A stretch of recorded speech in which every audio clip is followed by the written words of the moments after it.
Now, I can't remember when, but one day, after reading all the books and going on all the courses, I just suddenly woke up to the fact that it was only me who was responsible for the experience of my life, nobody else, okay? And as I pondered my life, I found myself increasingly intrigued by the connection between the outer world, which I was taught is reality and governed by the rules of science, and my inner subjective experience, which included how my senses and brain interpreted that outer reality, and how in turn that affected my thoughts and my feelings. And initially I thought that exploring that outer world reality in depth would offer me the answers that I sought to stop my mind from asking these questions, okay, and to stop the anxiety that came up from not being able to understand it. However, the more I learned and the more I reflected on this, I've now come to the conclusion that the nature of reality is subjective.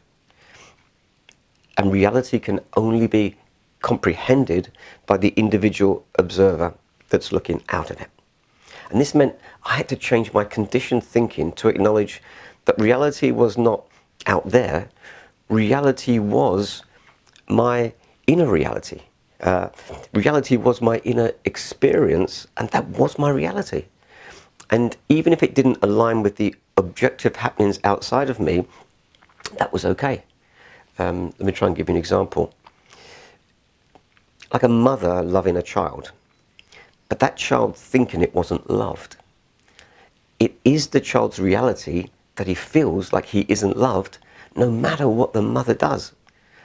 And especially if that child had over time internalized that story into a belief system, of being unlovable. And then that would extend to unconsciously cloud all his thoughts as an adult. So I had to learn that it was entirely possible for those around me to be having different perceptions and different experiences of the same outer world we were all experiencing. Yeah? And that I should try to become open, more open, to understanding and respecting those differences, yet still working on making my inner reality as pleasant as I could make it.